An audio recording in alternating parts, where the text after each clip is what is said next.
é nossa amiga Érica.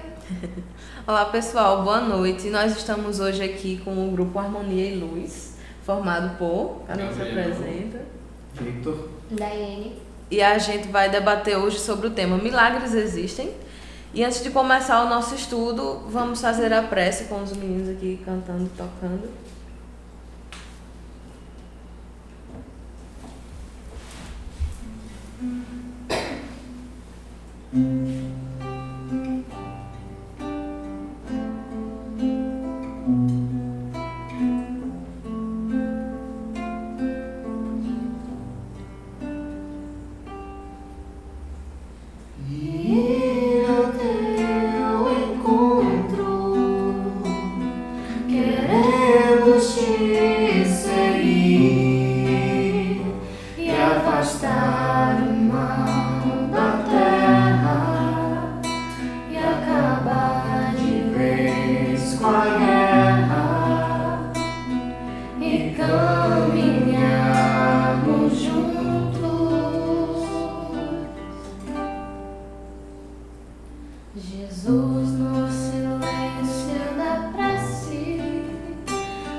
Bem, pessoal, então, começando o nosso estudo, eu trouxe aqui o significado da palavra milagre, que muitas vezes, desde a gente pequenininho, né, que a gente escuta as histórias dos milagres, mas acho que nunca paramos para pensar no real significado da origem da palavra. Então, milagre, ele vem da palavra miraculum, que é do verbo latino mirare, que significa admirar-se, maravilhar-se. Mas, trazendo para o nosso cotidiano assim, o que vocês acham que seria um milagre? Como é que vocês interpretam ele? A gente vê que o milagre, né, na concepção espírita, é diferente do milagre que viemos escutando, né, desde muito tempo atrás, que simplesmente não são um conjunto de comportamentos ou de atitudes sobrenaturais, né, que vão além das explicações da matéria, da física. Bem. E vocês concordam com ele? Concordo plenamente. O que você acha? Na verdade é o seguinte, porque a gente desde pequeno foi acostumado com essa concepção de é um milagre, uma coisa que a gente não sabe explicar, que a gente não tem explicação e que nada vai explicar. Na verdade a gente entende, no Espiritismo, que não é bem assim que as coisas acontecem. Na concepção espírita, tudo tem um embasamento, né, físico, biológico, químico, seja como for. E é isso que a doutrina espírita faz com alguns milagres, né? Ela acaba por nos explicar como aquele fenômeno, que não é nada de paranormal, é apenas um fenômeno físico que acontece, mas que está um pouco além das nossas compreensões científicas do momento. A ciência ainda não chegou lá. Exatamente. Mas que ultimamente vem acontecendo algumas descobertas na ciência que vem comprovando algumas coisas que o Espiritismo já deu há muitos anos. Exatamente.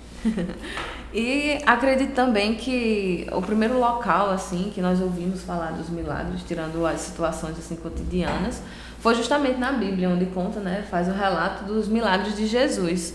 Vocês se lembram assim de algum momento, alguma passagem ainda de cabeça de algum milagre de Jesus? Seria a multiplicação dos pães, Sim. Seria a transformação da água em vinho. Isso. Teve um que foi... ele andou sobre as águas. Uhum. Ressuscitação de Lázaro, né? Isso. Exatamente, que para o pessoal daquela época, como ainda não tinha surgido o Espiritismo, né, para o conhecimento deles, era justamente isso, o inexplicável. Algo que, digamos que Jesus E não sendo... tinha nem ciência, né? Exatamente. As coisas ainda eram muito Primitivas, brutas. exato. Então, a única coisa assim com que eles conseguiam justificar era que tinha ocorrido um milagre, porque eles não conseguiam explicar de forma racional, de forma científica, eu que dirá, então, né? O que não é uma coisa pra gente julgar, obviamente. Exatamente. Exato. Um momento de cada ainda povo. hoje a gente tem certa dificuldade de explicar algumas coisas que acontecem, Isso. algumas ditas curas milagrosas, né? A gente tem dificuldade para explicar essas coisas e a gente tem uma ciência altamente avançada hoje. Imagina pessoas daquela época que mal sabiam de muitas coisas e acreditavam que a Terra era quadrada, por exemplo. Ficava complicado você explicar com a ciência, com o estudo, algo tão fora da nossa alçada. Se hoje ainda é complicado, Imagina naquela época. Ainda hoje tem gente que diz que coisas são milagres. Pois é, exatamente. Mas, É a questão da fé, né? Isso. além da fé, o princípio do conhecimento, né? Porque no caso do Espiritismo a gente consegue enxergar essa forma não maravilhada, como é o significado próprio da palavra, devido aos nossos estudos, né? E também porque o Espiritismo é embasado em ciência, filosofia, né? E a parte, vamos colocar assim, mais não palpável da coisa, se bem que a filosofia já é, mas é aquela parte que lhe instiga a pensar, Sim. né? Tá ali lhe cutucando a questionar e aí vai surgindo as respostas e a sua busca pelo estudo. E naquela época não havia isso, né? Não posso dizer mas você vê que quando Jesus ia discutir, era um grupo de pessoas específicas para uma certa discussão. E outros tipos de grupos já não poderiam participar. Então havia uma certa especificidade e também segregação. E aí você vai vendo com a evolução também da humanidade de hoje chegar para aquela época, colocar a nossa ciência hoje como avançada. Mas eu acho que ainda falta muita coisa. Falta, né? Não é? Porque a gente só está um degrauzinho na escala evolutiva, tendo em vista muitas e muitas outras coisas que a gente não conhece. Se tantas passagens assim das leis morais naquela época era tão novidade, que justamente Jesus trouxe uma nova visão para essas pessoas em tantos quesitos morais, que dirá ainda na ciência, né? Que a gente percebe que o conhecimento que nós temos hoje, que é um degrauzinho acima, ainda foi assim, teve esse aumento por conta desse estudo, por conta do Espiritismo, por conta da ciência, do desenvolvimento das nossas leis morais. Então aí surge justamente, a gente viu na Bíblia, e mais comumente como seria esse conceito de milagre, e o Espiritismo, como a gente já comentou, ele trouxe uma nova interpretação. ele veio justamente para dizer que por mais que fosse algo inesperado, não era algo que quebrasse com as leis divinas, não fosse algo que ele não tivesse conhecimento. Então, vocês poderiam também comentar mais um pouquinho a respeito? Seria um milagre, basicamente, nesse entendimento rústico, assim, seria a quebra de leis naturais. Exatamente, porque Deus iria favorecer um acontecimento maravilhoso com alguém e com o outro ia deixar que permanecesse na mesma situação. A justiça, né? Exatamente, onde está a justiça divina aí? De certa forma, de certa forma, a gente pensar nos milagres, à luz do Espiritismo, o Espiritismo traz algumas explicações, mas muitas vezes a gente tem algumas respostas, como no Livro dos Espíritos, quando Allan Kardec pergunta o que é Deus. E a resposta que a gente tem é que é algo que a nossa consciência, a nossa linguagem, a nossa meio de se comunicar ainda não possibilita entender o que é Deus, mas que de forma grosseira a gente poderia entender que a inteligência suprema, causa primária de todas as coisas. Então, se a gente tem uma dificuldade tão grande de saber, de entender o que é Deus, que dirá como se comportam as leis dele. Exatamente. Muito sutil, né? Demais, demais. É algo, se você parar para imaginar, desde o mínimo, desde o átomo, né, até as estrelas, as constelações, a galáxia, como tudo funciona interligado, como existe toda uma explicação e uma lógica em torno disso, por que Deus ia permitir a quebra de suas leis para o acontecimento de um milagre em favorecimento de um ou outro. Então é por isso que a gente busca essas explicações acerca dos milagres, mas a gente entende que são coisas sim perfeitamente explicáveis e a gente tem algumas explicações para alguns desses fenômenos, mas que são fenômenos meramente científicos e que mesmo a gente tendo algumas explicações, a gente ainda usa um pouco da fé para acreditar que realmente aquilo é explicação plausível. Exatamente. Não existe nada sobrenatural, né? Nada paranormal. É normal. Nada sobrenatural. É natural. A gente só se acha muito, o ser humano ele se acha demais e acha que entende de tudo, que é importante, o único no universo, quando na verdade a gente sabe que não gosta é. de ser preterido, né?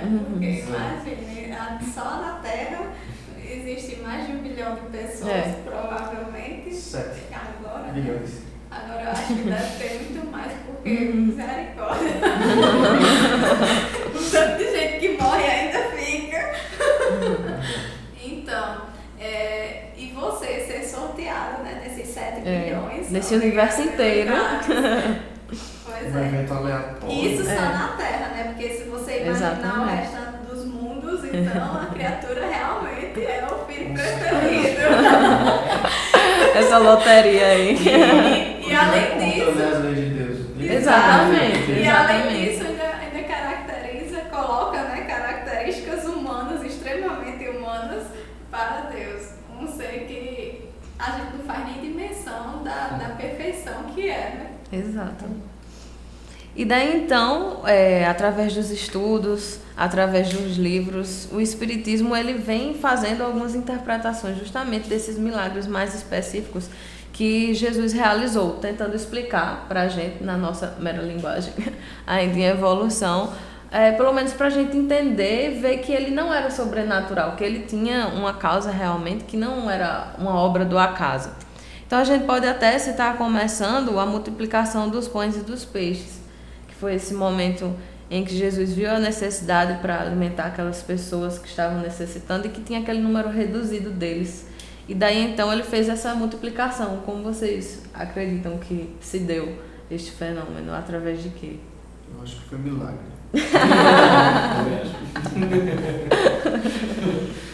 Puro e simples. Olha, Jesus, ele foi o maior médium que passou pela Terra. Jesus ele tinha imensas faculdades mediúnicas e a todo momento ele estava pondo elas em prática, muitas vezes sem que a gente pudesse perceber. E muitos desses fenômenos que foram ditos como milagres, a gente consegue perceber algumas características de manifestações mediúnicas que a gente tem conhecimento. Então existe Jesus, eu acredito que ele tinha o poder de manipular as energias e os fluidos ao redor dele. Então, no caso da manipulação, multiplicação dos pães, o que aconteceu ali foi uma mera manipulação dos fluidos e ele conseguiu ali materializar, e na verdade ele não multiplicou, ele materializou mais pães e peixe para aquele povo que ali sentia fome e precisava do alimento. Alguém discorda? Vocês discordam? Estão de acordo? Dou-lhe uma, dou-lhe duas. Eu acho bem plausível. Falei, o cara se parece. Agora é hora de opinar. Quem vai com o Vitor, quem discorda. Ele não podia ter. Você acha que é um milagre, né? Então, minha gente, é justamente o que Vitor disse. Jesus, como um grande médium, ele tinha essa capacidade de fazer esse manejo dos fluidos. E através deles ele fez essa multiplicação, aparente multiplicação, né, dos pães e dos peixes. Também como outro exemplo, a gente tem a pesca maravilhosa e a aceitação imediata e espontânea dos apóstolos ao convite de Jesus para a tarefa de espalhar a Boa Nova. Que é justamente quando nós vemos aqui na passagem que diz que Mateus, passando pelas margens do mar da Galileia, Jesus encontrou, aliás, como conta Mateus, né? Jesus encontrou Simão Pedro juntamente com seu irmão André. E foi quando lhes fez o célebre chamado para que o acompanhassem e se tornassem pescadores de homens. E eles então deixaram as redes e o Pai e o seguiram. Então, como que isso foi possível? Assim, do nada eles largaram tudo que estavam fazendo, todos os afazeres, a vida, a rotina que eles tinham, para seguir Jesus. Como é que Jesus sabia que eles não iriam desprezar esse pedido? Assim? Existem 2 pontos. Vocês querem falar? Deixa totalmente à vontade. Existem 2 pontos importantes nisso aí que eu pelo menos percebo. Um é que Jesus ele tinha essa capacidade de perceber e entender as vibrações que emanavam dos pensamentos de cada um.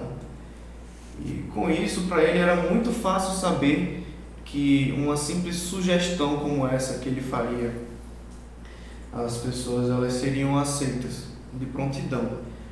Mas existe outro ponto também muito importante que é preciso, que eu gostaria de colocar, que eu não sei se alguém já leu aqui um livro chamado Há 2000 Anos.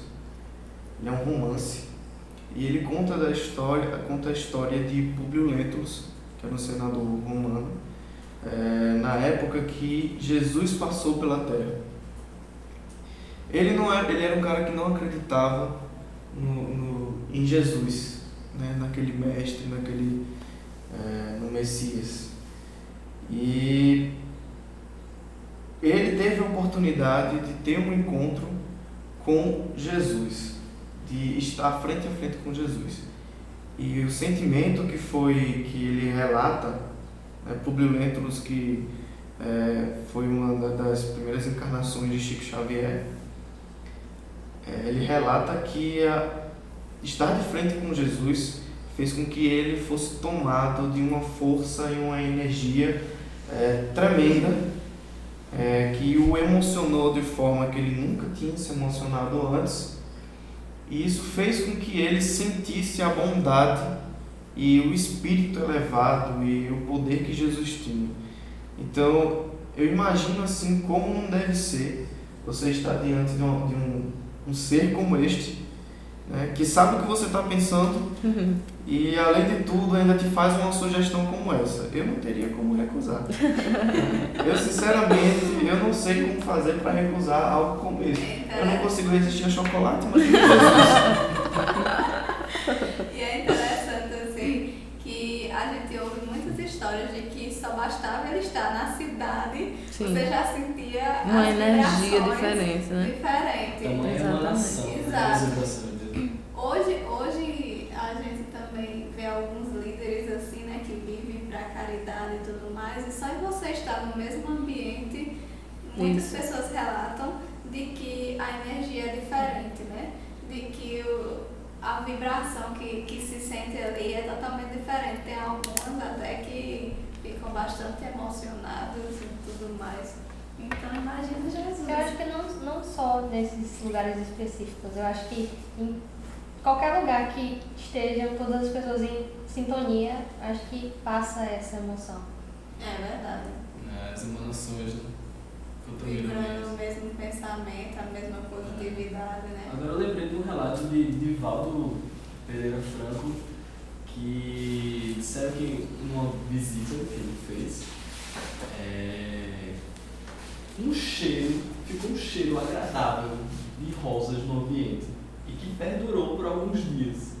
Que esse cheiro não estava na casa antes de Divaldo estar ali e que permaneceu por algum tempo. Então é a vibração dele, né? As emanações dele. E olha que era Divaldo, uma imagem de Jesus, né? A cidade inteira inundada de um cheiro diferente. É verdade. Então a explicação justamente para esse acontecimento, essa sensibilidade que Jesus tinha de perceber, e o Espiritismo traz isso com a explicação que se chama a dupla vista, que seria essa sensibilidade que ele tinha de ver além do que nós, que ainda estamos na nossa escala evolutiva, temos, né? Que ele justamente percebeu que eles não eram, digamos, eram pessoas que estavam predispostas a aceitar esse convite, que já tinham aquela semente do evangelho, do bem, plantado dentro deles. Outro momento aqui que narra na Bíblia... Verdadeiro olhos de raio-x. Pois é. Era espírito. Que diz aqui: narra o evangelista Lucas que após falar ao povo que se comprimia às margens do lago de Genezaré, Jesus disse a Simão Pedro que levasse seu barco para o mar e lançasse suas redes. Pedro então respondeu-lhe que por toda a noite havia feito isso sem nada conseguir. Obedecendo, no entanto, ao mestre, entrou no mar e conseguiu apanhar tantos peixes que a rede se rompeu. E aí então Jesus criou alguns peixes no local. Se ele disse que ele estava tentando a noite todinha pescar e não deu certo, e Jesus, com aquela sugestão, ele atendeu e teve a pesca dele. Como é que o Espiritismo assim explica? Milagre. Brincadeira. Sério, Paulo. Então, a maioria das pessoas pensa dessa forma, né? Que Jesus, tal qual no milagre, né, da multiplicação dos pães e dos peixes, Estalou o dedinho e apareceram peixes. Mas na verdade os peixes são mais inteligentes do que parecem. Tá. Então, o que acontecia é que onde eles estavam tentando pegar peixe, onde eles estavam pescando, não viam peixes. E Jesus ele conseguia enxergar muito além do que a gente consegue ver, né? E Jesus sabia, por isso, onde os peixes estavam. Não fica muito claro na passagem, mas Jesus indica onde eles deveriam pescar. E aí eles vão lá e conseguem pescar, vão exatamente em cima de onde um cardume de peixes estava.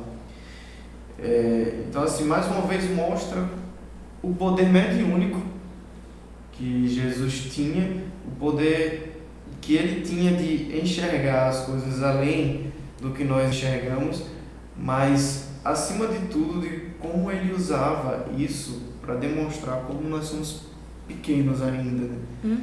Como nós temos nossas faculdades humanas ainda muito limitadas à matéria que a gente tanto é apegado.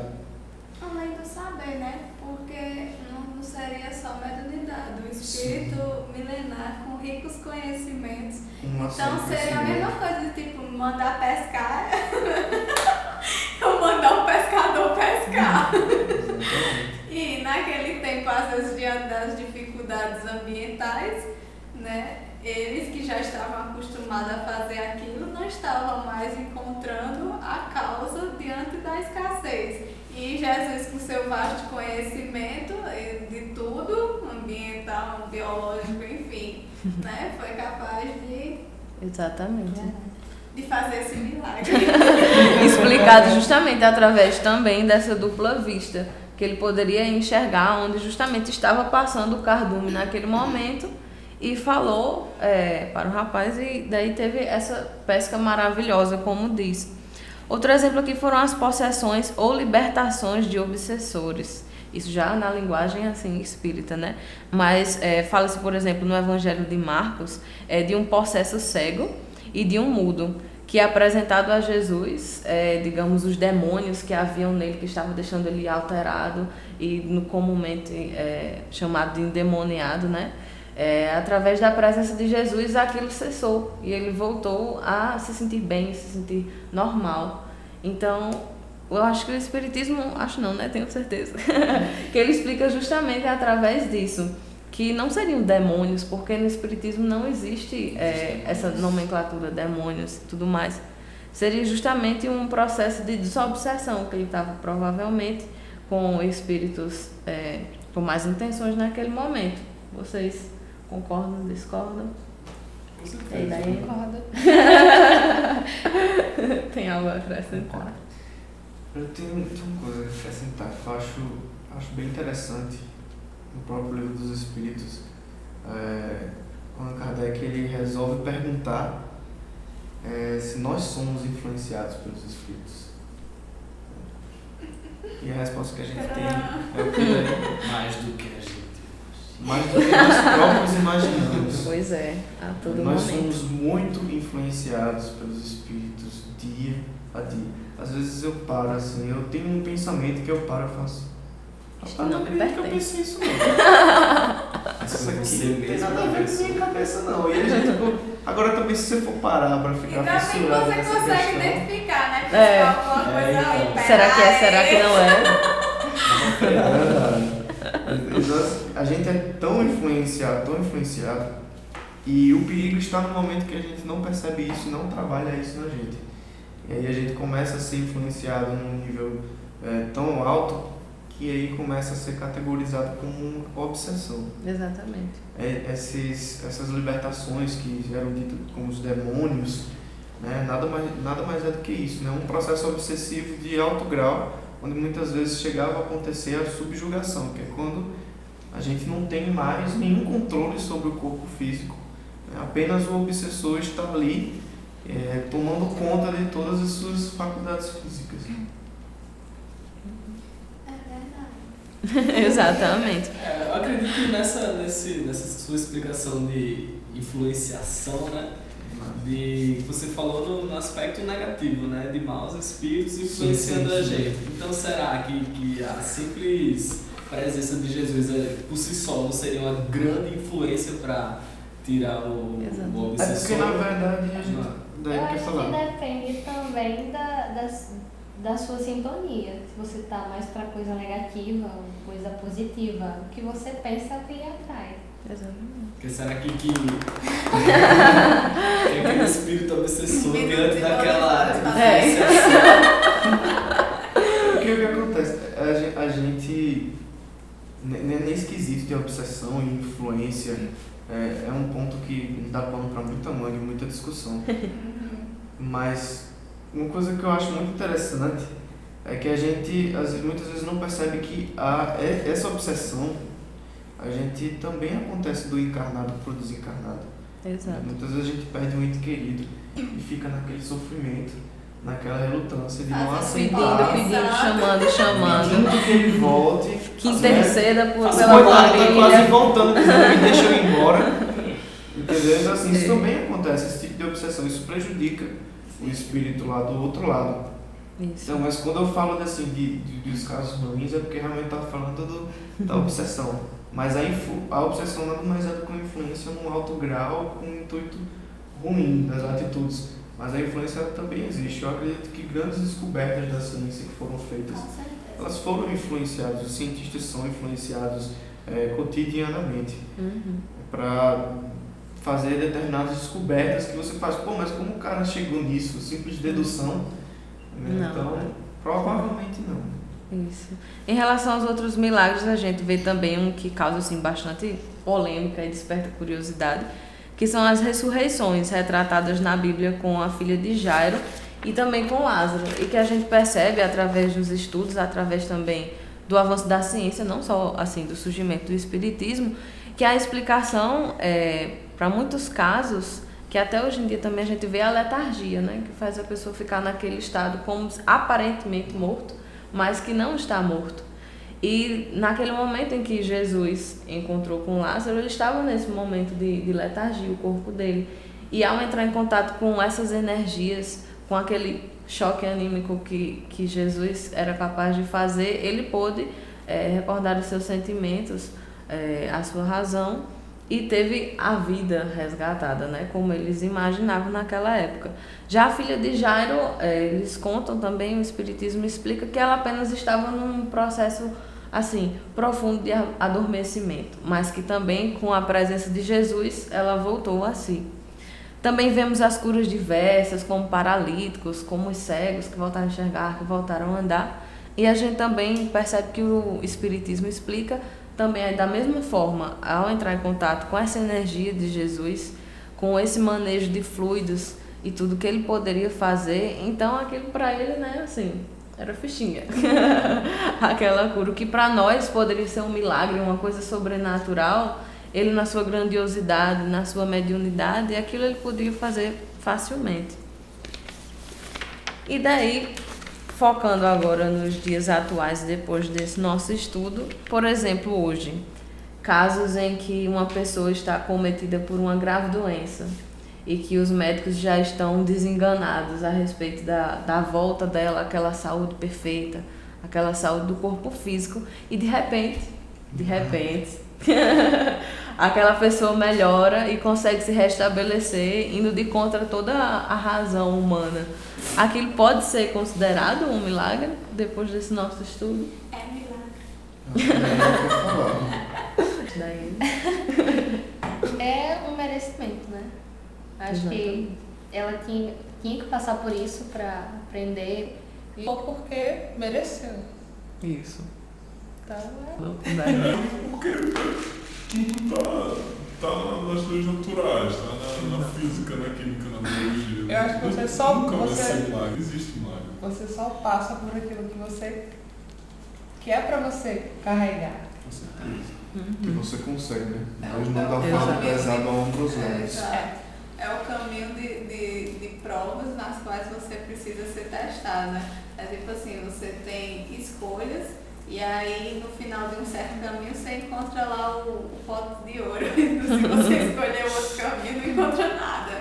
E é bem por aí quando acontecem essas coisas que fogem da razão humana, né? Vamos supor, normalmente um câncer, que é uma explicação mais espiritual, né? Aí a pessoa estava lá com um câncer bem difícil e do nada se curou. Mas aí o percurso dessa pessoa, ela fez por merecer, né? Isso tudo. Tudo na vida leva a essa explicação, ao nosso merecimento. O que a gente planta, a gente colhe. E vai por aí. Porque nada é do nada. Exato. Exatamente. A pessoa passou por aquele momento e à medida que aquela prova que ela tinha para cumprir se encerrou, então ela teve a saúde restabelecida, não sendo um milagre. Apenas ela passou pela prova que ela tinha de passar.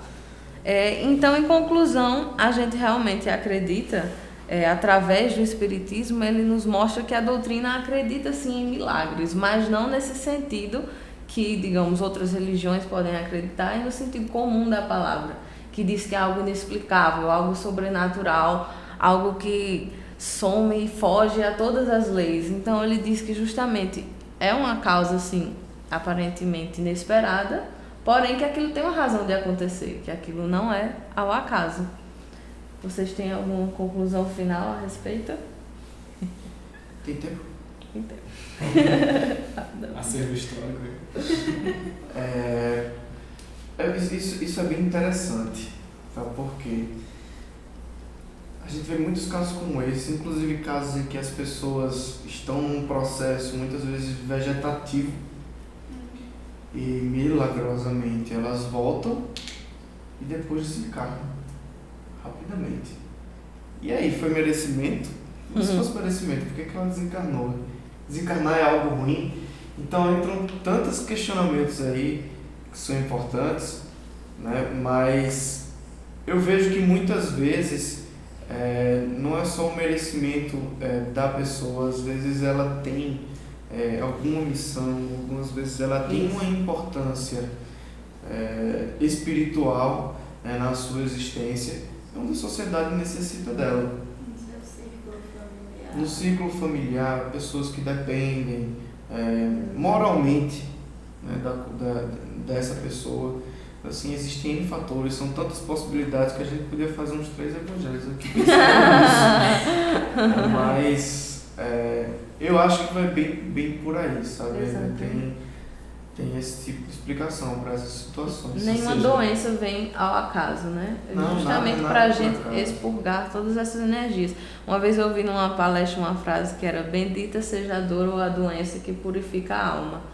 Que é justamente isso. A doença, principalmente em nossa condição aqui, é uma porta. Digamos, como a gente, de modo mais efetivo, assim, a gente pode expurgar, a gente pode quitar esses débitos que a gente tem. Que ninguém está sofrendo de graça, né? Ninguém está sofrendo só, assim, ao acaso, sem ter uma razão para isso. Então, a doença não envolve apenas a pessoa que está doente, mas todos aqueles, como o Vitor tinha dito, toda a família, todos os que estão envolvidos.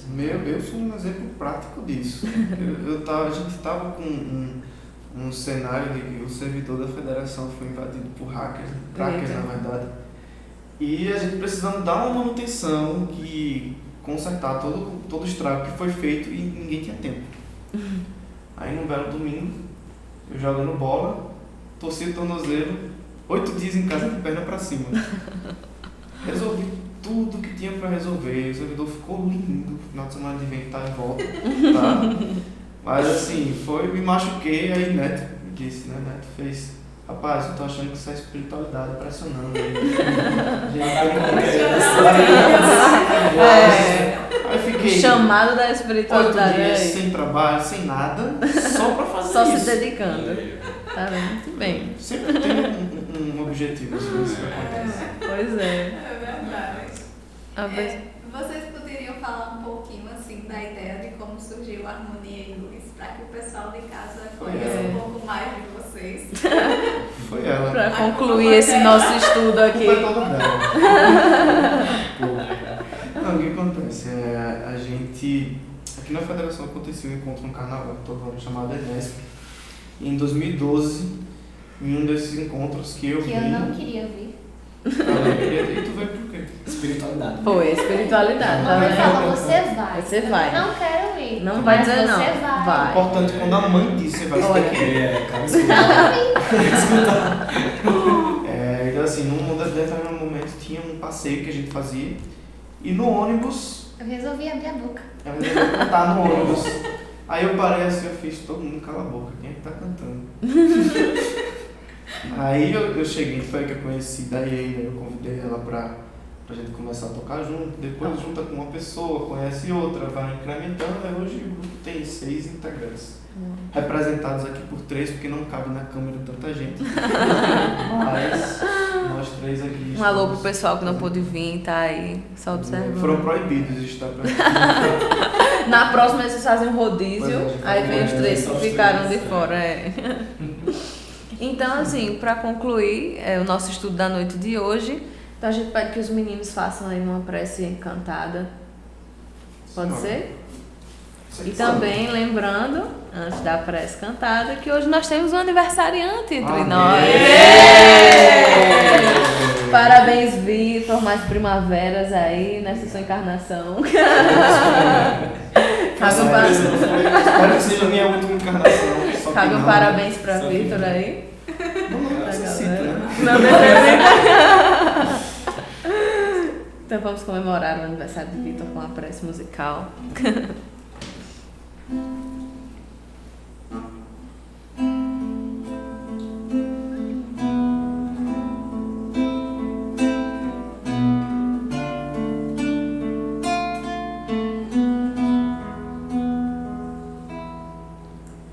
Senhor, fazei-me instrumento de vossa paz.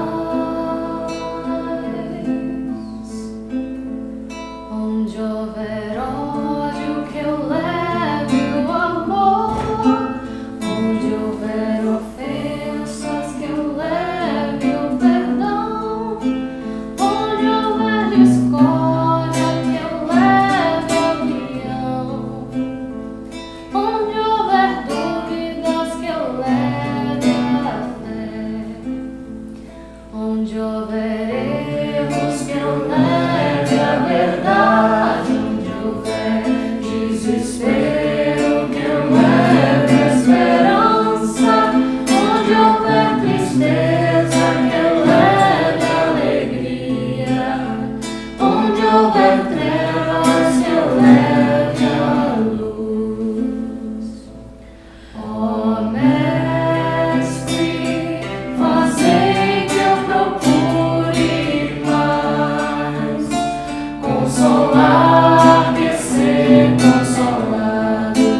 isso, pessoal. Muito obrigada a vocês que estiveram conosco aqui no estudo de hoje.